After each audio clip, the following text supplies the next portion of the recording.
Oke,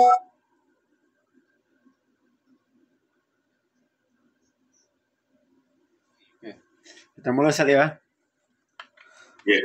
Bismillahirrahmanirrahim. Assalamualaikum warahmatullahi wabarakatuh. Assalatu wassalamu ala asrofil anbiya wa mursalin wa ala alihi washabihi ajmain. Allahumma sholli ala sayyidina Muhammad wa ala sayyidina Muhammad amma ba'du.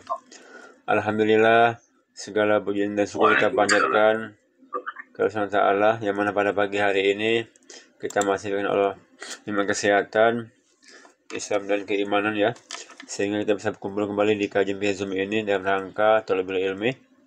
Salam bering salam kita panjatkan ke junjungan Nabi besar kita, Nabi Allah Nabi Muhammad Sallallahu Alaihi Wasallam. Allahumma sholli ala Muhammad. Semoga kita nantinya akan mendapatkan syafaat beliau di yaumil akhirat nanti. Amin, Allahumma amin. Yang saya hormati Tuan Guru kita Ustaz Sidik, alhamdulillah sudah hadir. Yang saya hormati bapak-bapak, ibu-ibu, para jemaah yang selalu istiqomah untuk mengaji setiap paginya ya. Baik, pada pagi hari ini kita membahas masalah Islam, politik dan spiritual ya.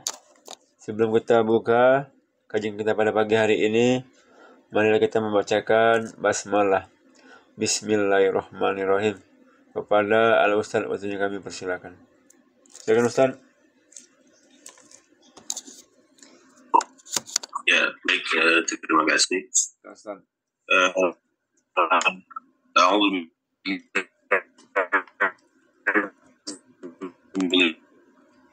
Assalamualaikum warahmatullahi wabarakatuh. Waalaikumsalam warahmatullahi wabarakatuh. Alhamdulillah alladzi arsala rasulahu bil huda wa dinil haq liyudhhirahu 'ala ad-dini kullih wa kafa billahi shahida. Asyhadu an la ilaha illallah wahdahu la syarika lah wa asyhadu anna Muhammadan abduhu wa rasuluhu alladzi la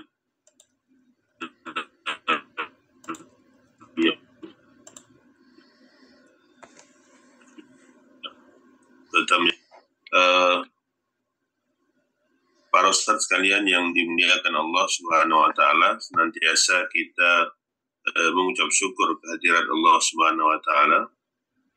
Alhamdulillah pagi ini kita kembali dipertemukan untuk melanjutkan kajian kita. Salawat beriring salam senantiasa tercurah kariban junjungan kita Rasulullah Muhammad sallallahu alaihi wasallam. Allahumma shalli wa sallim wa barik alaih. Semoga kita semua termasuk umat beliau yang mendapatkan syafaat yang jamin akhir nanti. Amin ya rabbal alamin. Para ustaz sekalian yang dimuliakan Allah Subhanahu wa taala, mohon izin pagi ini kita akan lanjutkan ya kaitan pembahasan terkait dengan hijrah Rasulullah SAW. Siap. Karena masih dalam suasana hijrah ya. Kesempatan yang lalu kita sudah membahas bagaimana tahapan dakwah Rasulullah SAW. Sampai di situ ya kemarin. Ya Ustaz. Ya.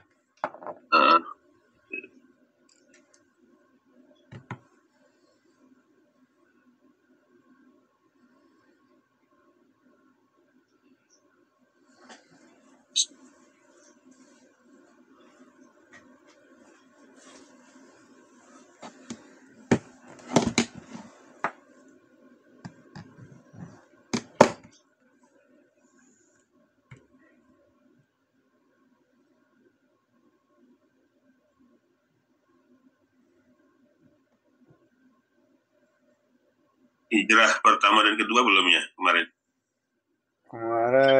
Baik, saya masih ke YouTube. Mana ya? Bentar. Sampai mana?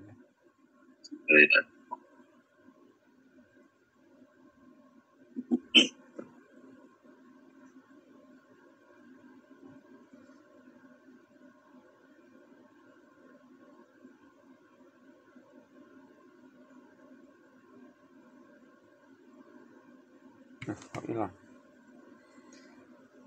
sampai Sampai di sini kemarin ya? lewat kan? Sudah lewat Ustaz, sudah lewat. Lewat. Ini? Sudah lewat. Oh ya, ini belum kayaknya, belum. Ini belum ya? Iya Ustaz. Ya, baik. Para ustaz sekalian yang dimuliakan Allah Subhanahu wa taala. Jadi kalau kita baca sejarah hijrahnya para sahabat dari satu tempat ke tempat yang lain, ya, hijrahnya Rasul dan para sahabat dari Makkah ke Madinah bukanlah hijrah yang pertama. Sebelumnya Rasul dan para sahabat sudah pernah hijrah, ya, yaitu hijrahnya beberapa orang sahabat ke Habasyah. Ya. Habasyah itu kalau sekarang adalah Ethiopia. Ya.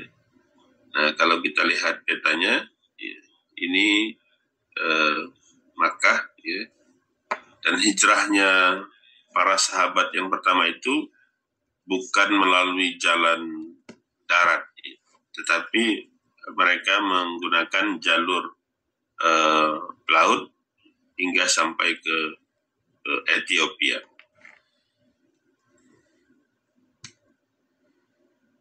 Nah,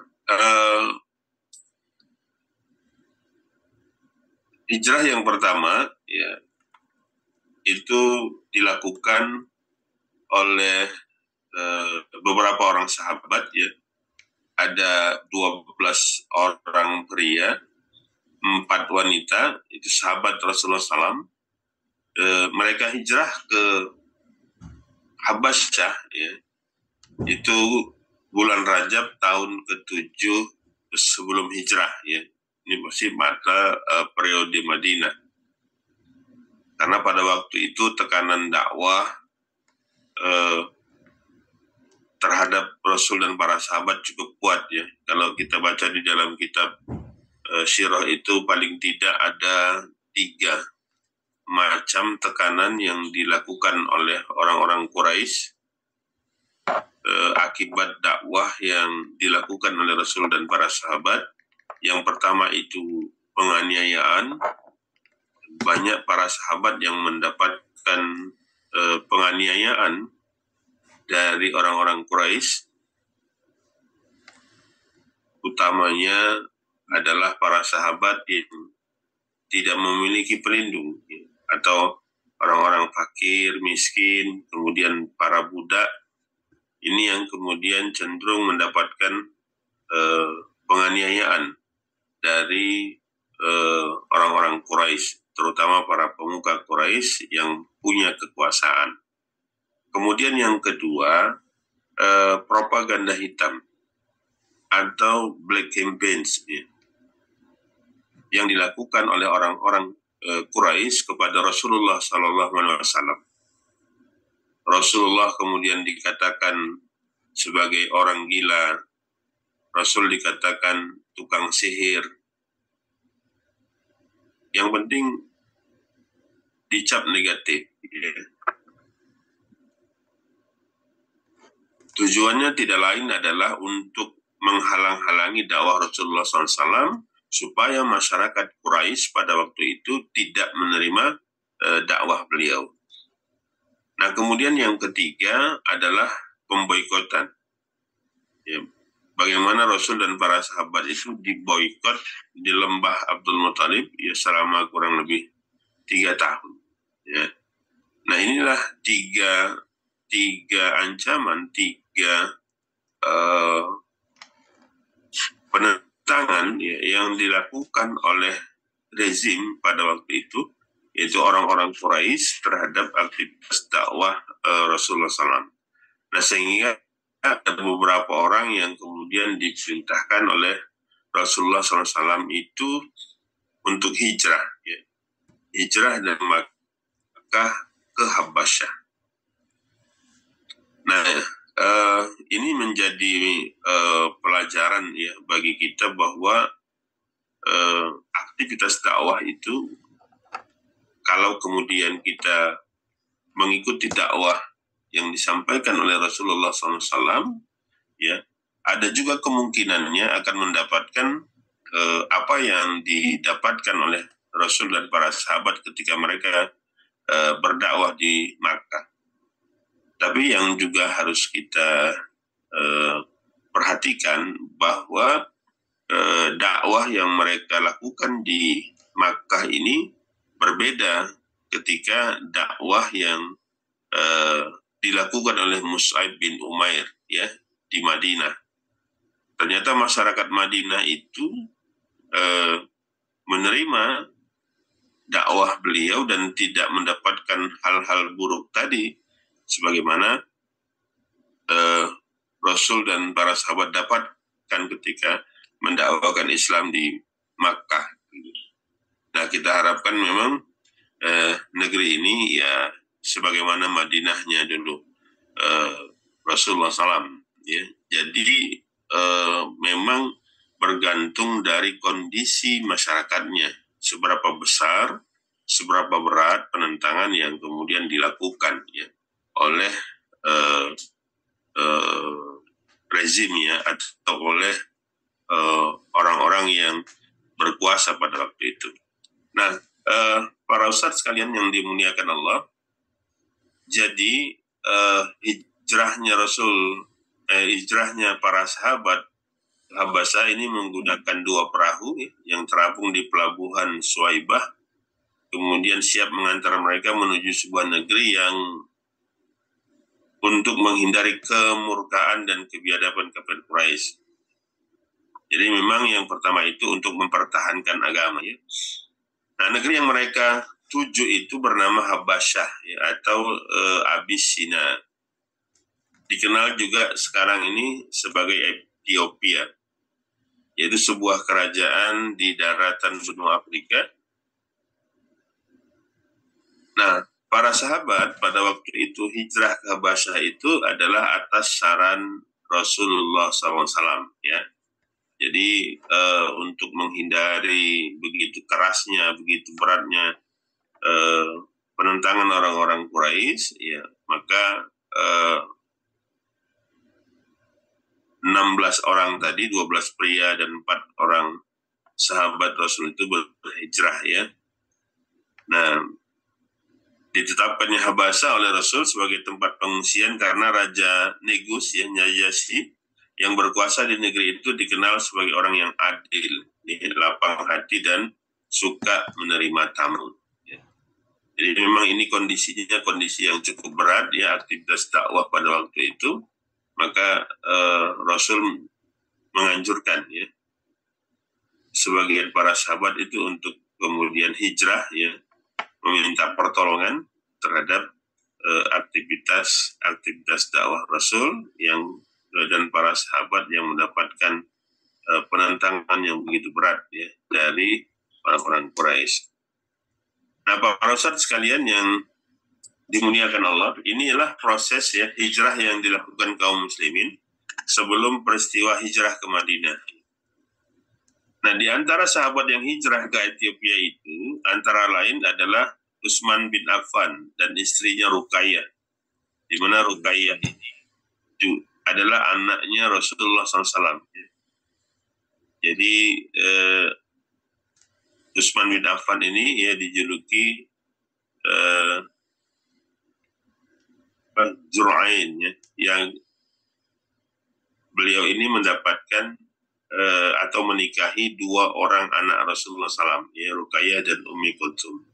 Setelah meninggal kemudian menikah lagi dengan anaknya Rasulullah SAW, ya, kan? Sehingga dijuluki 2 cahaya, dia mendapatkan 2 cahaya. Nah, setibanya di Ethiopia, ya, mereka disambut dengan penuh keramahan dan persahabatan. Inilah kali pertama ajaran Islam tiba di Afrika. Nah, jadi kalau kita lihat penyebaran Islam di Afrika, ini sumbernya atau mercusuarnya itu adalah Ethiopia ini. Ya, jadi di masa kekhilafahan ada juga riwayat yang menyebutkan bahwa Ethiopia ini adalah penghasil emas dan logam mulia, ya. Sehingga merupakan negara kaya. Rajanya pada waktu itu ya, mengajak banyak sekali orang-orang atau rakyatnya untuk berhaji waktu itu. Kemudian mereka mengundang para ulama-ulama ya untuk mau mengajar di Ethiopia, mengajarkan mereka Islam di Ethiopia, ya, diundang kemudian hidup dengan gaji yang lumayan, gitu ya, dengan gaji yang berlimpah. Nah, sehingga kalau kita lihat hari ini, ya, penyebaran Islam di Afrika itu ya diawali dari dakwah yang dilakukan oleh Rasul dan oleh para sahabat yang hijrah ke sana.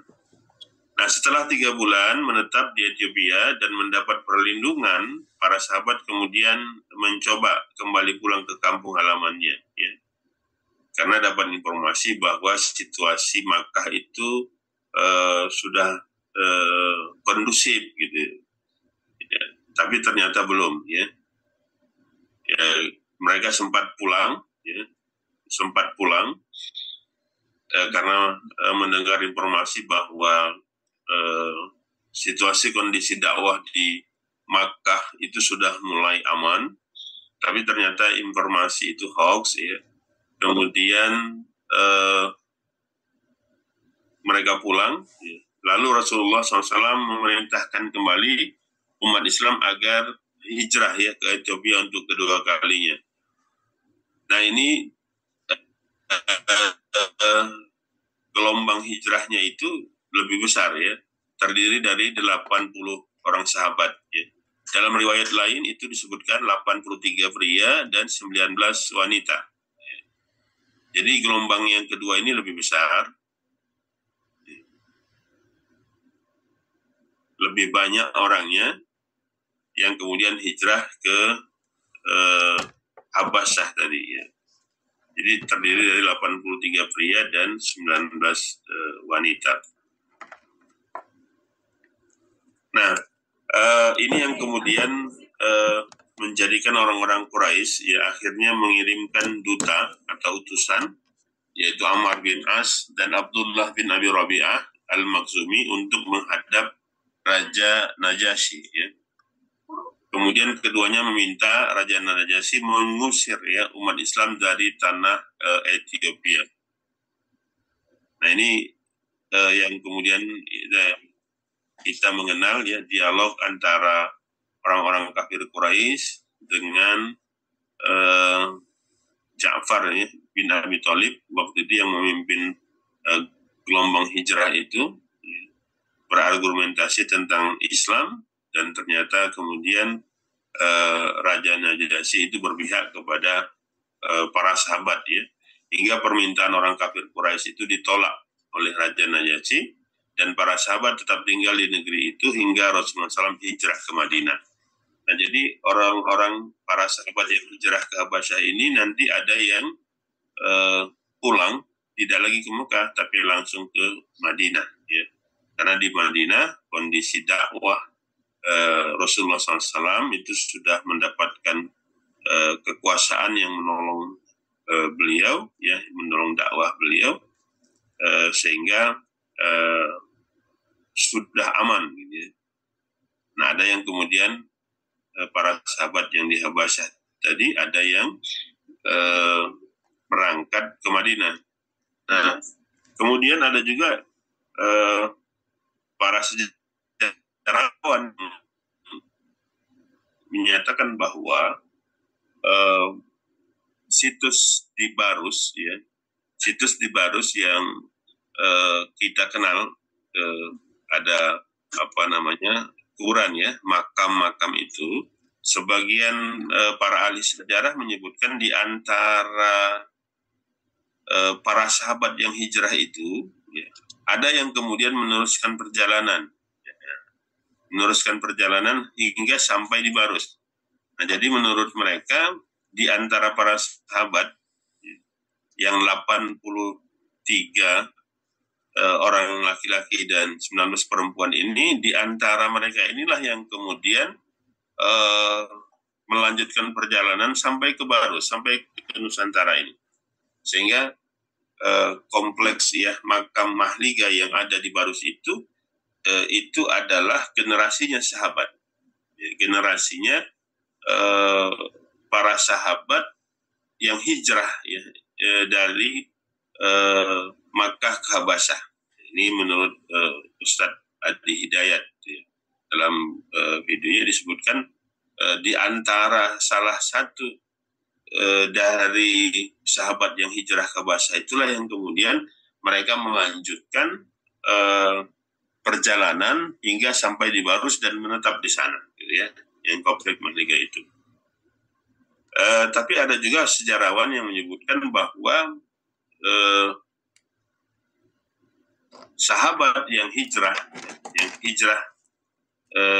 sampai di Barus di zaman Rasulullah dan para sahabat itu adalah Ibnu Mas'ud ya, keluarganya Abdullah Ibnu Mas'ud ya. Nah kemudian dari yang hijrah itu nih ya, tidak semua sahabat kembali berkumpul dengan Rasulullah. Sebagian di antara mereka memutuskan menetap di Ethiopia. Mereka lalu menyebarkan agama Islam di wilayah timur Benua Hitam tadi. Nah jadi memang kondisi para sahabat yang hijrah itu tidak semua yang kemudian kembali ke Madinah. Ya. Ada juga yang menyebarkan Islam di Ethiopia, dan ada juga para sejarawan yang menyebutkan mereka itu melanjutkan perjalanan sampailah kemudian di Barus. Nah jadi masuknya Islam di Indonesia, di Nusantara itu yang menyatakan abad ke-7 Hijriah ya, atau abad 7 Masehi, itu terbantahkan sebenarnya dengan ditemukannya komplek pemakaman Mahligai di Barus tadi. Ternyata Islam itu sudah sampai ya ke Indonesia itu di masa para sahabat, di masa Rasulullah SAW masih hidup, gitu ya. Ini dugaan kuatnya. Para ustadz sekalian yang dimuliakan Allah, masuk akal kalau kemudian kenapa Barus yang menjadi tujuan, gitu ya? Kenapa tidak tempat yang lain? Nah, karena pada waktu itu ya, di pasar internasional kapur Barus itu banyak yang digunakan, gitu. Ya, untuk apa? Untuk mengawetkan tubuh ya. Jadi kalau kita kenal dulu istilah mumi yang kemudian mayit yang diawetkan itu pakai menggunakan kapur Barus ya, yang kemudian diproduksi di Nusantara, yaitu tepatnya di Barus. Nah, para ustadz sekalian yang dimuliakan Allah Subhanahu wa taala. Nah, kalau kita lihat cahaya Islam pertama menyentuh Afrika melalui sebuah desa bernama An-Najasyi ya, pada tahun 5 ke masa kenabian, atau tepatnya 615 Masehi ya. Desa tersebut terletak di dekat kota Makalele ya, ibu kota wilayah Tigray di sebelah utara Ethiopia. Nah, Islam masuk ke Najasyi dibawa oleh para sahabat tadi ya, yang kala itu tengah hijrah di Makkah ke Habasyah untuk menghindari ancaman kaum Quraisy ya, yang selalu menyakiti Rasul dan para sahabat. Nah, kenapa kemudian memilih Habasyah ya sebagai tempat hijrah? Ya, pertama karena wilayah tersebut dinilai aman.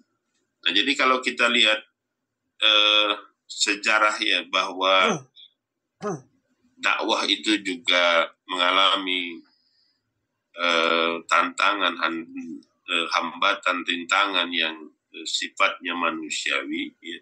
Walaupun kemudian Rasulullah SAW adalah orang yang doanya pasti dikabulkan oleh Allah Subhanahu wa taala ya. Tetapi proses dakwah itu beliau lakukan ya secara manusiawi, termasuk nanti ketika hijrahnya juga ya. Jadi bagaimana kemudian beliau mengatur strategi ya, Nah, kemudian berupaya untuk berhasil begitu ya, berupaya supaya orang-orang Quraisy tidak menemukan beliau dalam perjalanannya. Nah, jadi ini juga yang kemudian harus menjadi panduan kita ya. Bagaimana kemudian cita-cita itu kita laksanakan ya dengan semangat ya, dengan keyakinan bahwa Allah pasti akan menolong kita. Ini yang ada di dalam benak kita, tetapi secara ikhtiari ya kita juga harus melakukan aktivitas-aktivitas, kemudian rencana-rencana ya, strategi-strategi dakwah itu juga harus kita jalankan, walaupun di saat yang sama kita yakin bahwa Allah pasti akan menolong dakwah ini ya, tetapi dalam realitas dakwah ini kita tidak bisa meninggalkan sunnatullah ya, yaitu bagaimana agar upaya dakwah ini bisa berhasil, bisa diterima baik itu di kalangan masyarakat maupun di kalangan para pemegang kekuasaan.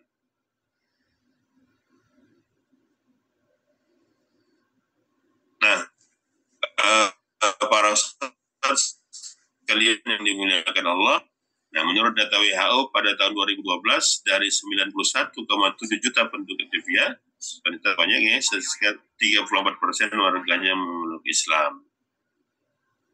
Nah, sampai sekarang eksistensi Islam di desa tersebut terus berkembang pesat. Hal itu dibuktikan dengan kentalnya nuansa Islam di Najasyi, seperti banyaknya masjid ya yang didirikan di desa tersebut,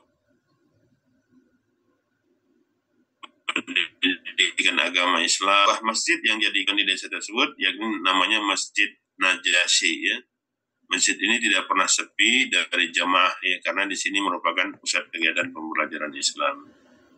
Nah, ini lokasi ya sekitar masjid ini ya, Raja Nejus ya, yang hidup pada masa Rasulullah SAW memberikan perlindungan kepada para sahabat. Jadi menurut sejarah Raja Nejus ini yang menolong para sahabat ini akhirnya masuk Islam. Jadi ketika Rasulullah SAW, ketika Raja Nejus ini meninggal, Rasul itu melakukan sholat gaib ya. Jadi pertama kali melakukan sholat gaib terhadap Raja Nejus ini. Ya.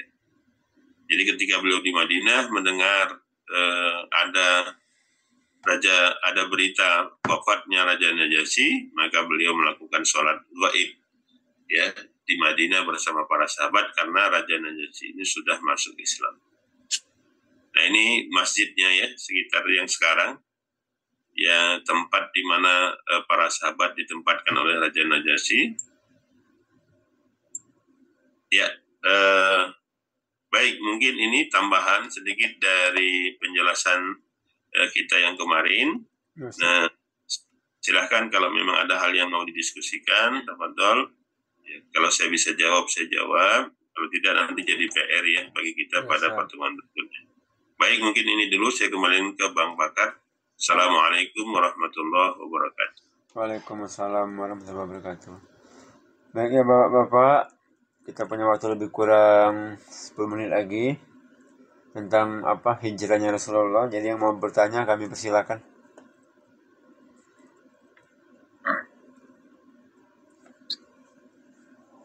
Berarti untuk Kamis depan Ustaz masuk IPS Ustaz ya?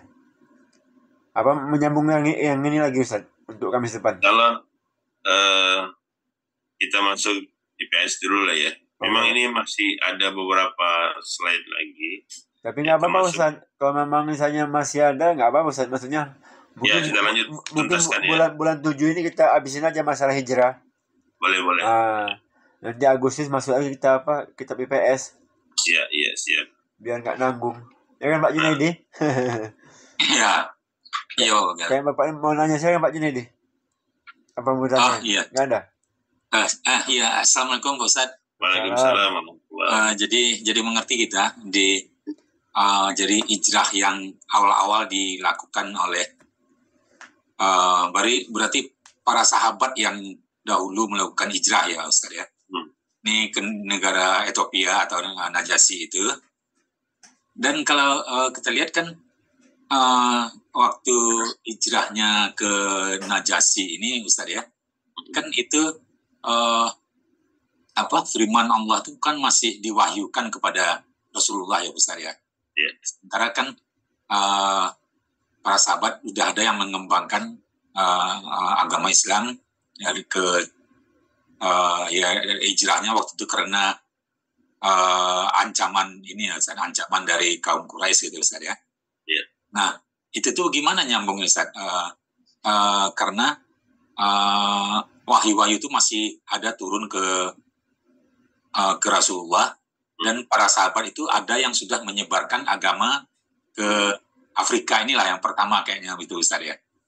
Itu ya mungkin itu pertama Ustaz. Ya mungkin cukup itu dulu Pak Ustaz. Baik, terima kasih. Menarik ini Ustaz ini. Ya, betul. Ya, kita sebagai seorang muslim menyadari bahwa tauladan kita adalah Rasulullah SAW. Kemudian sumber hukum dalam Islam itu Al-Quran, As-Sunnah. Yes. Di mana pada saat itu para sahabat yang hijrah itu tentunya terputus ya dari berita terkait dengan aturan-aturan atau hukum, baik itu Al-Quran ya, maupun hadis ya. Karena hadis ini definisinya adalah perkataan, perbuatan, dan diamnya Rasulullah terhadap sebuah perkara kan gitu. Nah sehingga mereka itu yang berangkat ke Habasyah tentunya dengan bekal ilmu yang sudah mereka dapatkan ya dari Rasulullah SAW.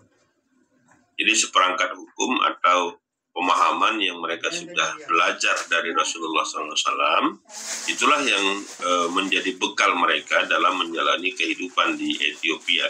Ya. Adapun hukum atau Al-Quran atau As-Sunnah yang sampai kepada Rasulullah SAW atau sampai kepada para sahabat yang lain yang tidak hijrah, dan bagi mereka yang hijrah itu tentunya tidak mendapatkan ya. Jadi ketika mereka hijrah, ayat Quran atau hadis yang muncul itu tidak mereka dapatkan. Jadi murni mereka itu menjalani kehidupan di Ethiopia berbekal pengetahuan agama yang mereka sudah dapatkan sebelumnya. Ya, sebagaimana kita bahas pada pertemuan yang lalu bahwa tahapan awal yang dilakukan oleh Rasulullah SAW dan kepada para sahabat itu adalah pembinaan. Ya, jadi para sahabat yang berangkat hijrah ini adalah para sahabat yang telah dibina oleh Rasulullah SAW dengan Islam. Dan seberapa banyak yang kemudian mereka dapatkan, ya sebatas aktivitas mereka bersama dengan Rasulullah SAW.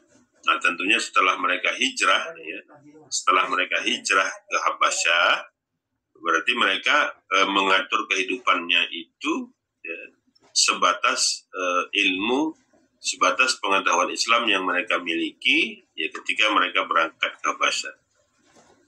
Nah pertanyaannya, bagaimana kemudian mereka menjalankan aktivitas kehidupannya untuk perkara-perkara yang belum mereka ketahui kan gitu.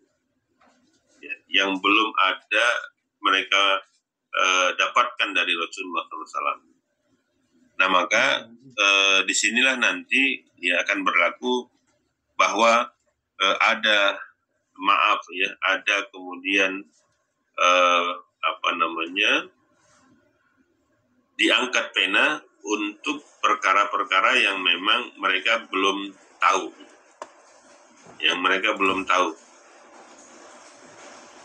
Tentunya kita memahami belum tahunya mereka itu bukan karena tidak mau tahu ya. Karena memang benar-benar tidak tahu karena belum belajar misalnya hal-hal tersebut dari Rasulullah SAW.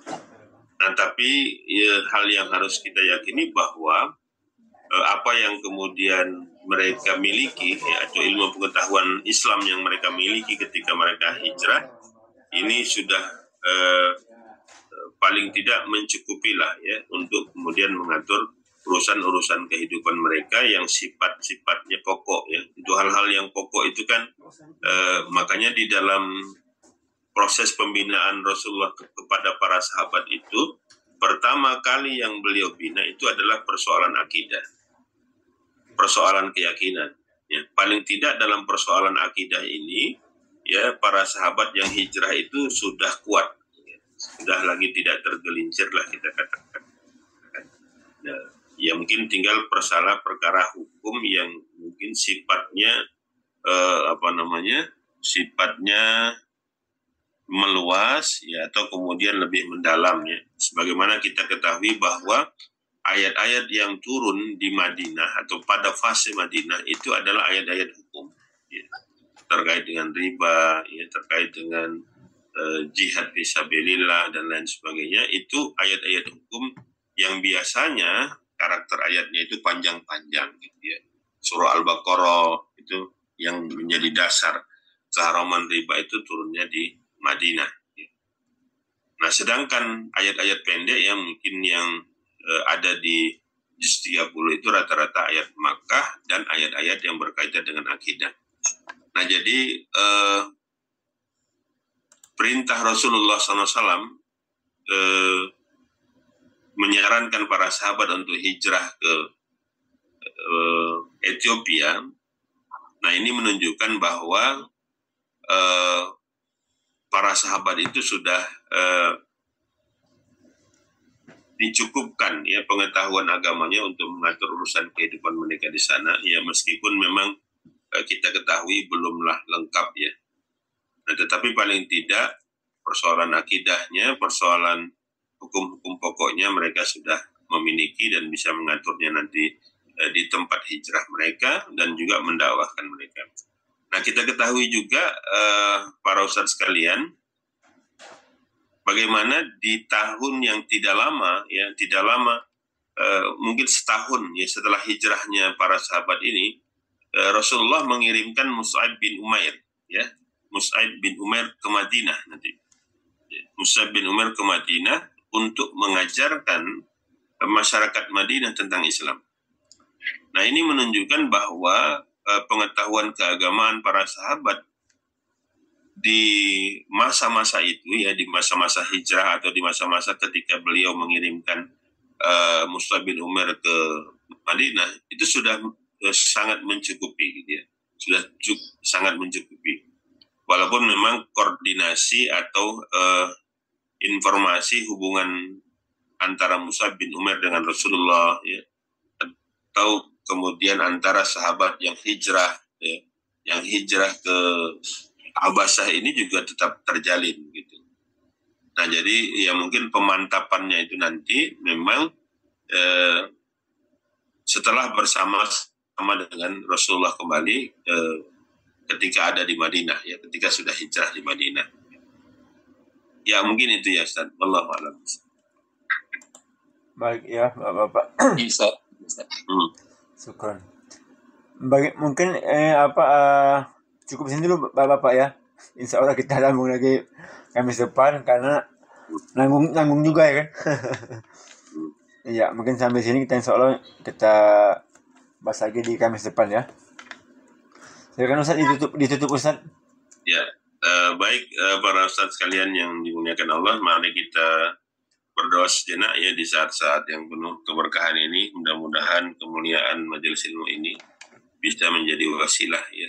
Amin. Bagi kita semua dikabulkannya doa-doa yang kita panjatkan. Amin ya Allah. Ala hajiniyah al-Fatihah. Bismillahirrahmanirrahim. Alhamdulillahirabbil alamin. Ar-Rahmanir-Rahim. Maliki yaumiddin. Iyyaka na'budu wa iyyaka nasta'in. Ihdinas siratal mustaqim. Siratal ladzina an'amta 'alaihim ghairil maghdubi 'alaihim waladdallin. A'udzu billahi minasyaitonir rajim. Bismillahirrahmanirrahim. Alhamdulillahirabbil alamin. Wassalatu wassalamu ala asyrafil anbiya'i wal mursalin. وعلى آله وأصحابه أجمعين. Amin. اللهم اغفر لنا ذنوبنا ولوالدينا وارحمهما كما ربيانا صغيرا. Amin. ولجميع المسلمين والمسلمات والمؤمنين والمؤمنات الأحياء منهم والأموات برحمتك يا أرحم الراحمين. Amin. اللهم إنا نسألك سلامة في ديننا Amin. وآفية في جسدنا وزيادة في علمنا وبركة في رزقنا Amin. وتوبة قبل الموت ورحمة عند الموت ومغفرة بعد الموت. Amin. اللهم هون علينا في سكرات الموت والنجاة من النار والعفو عند الحساب. Amin. Ya Allah, Ya Rahman, Ya Rahim, jadikan apa yang kami laksanakan pagi ini, ya Allah, sebagai amal soleh bagi kami.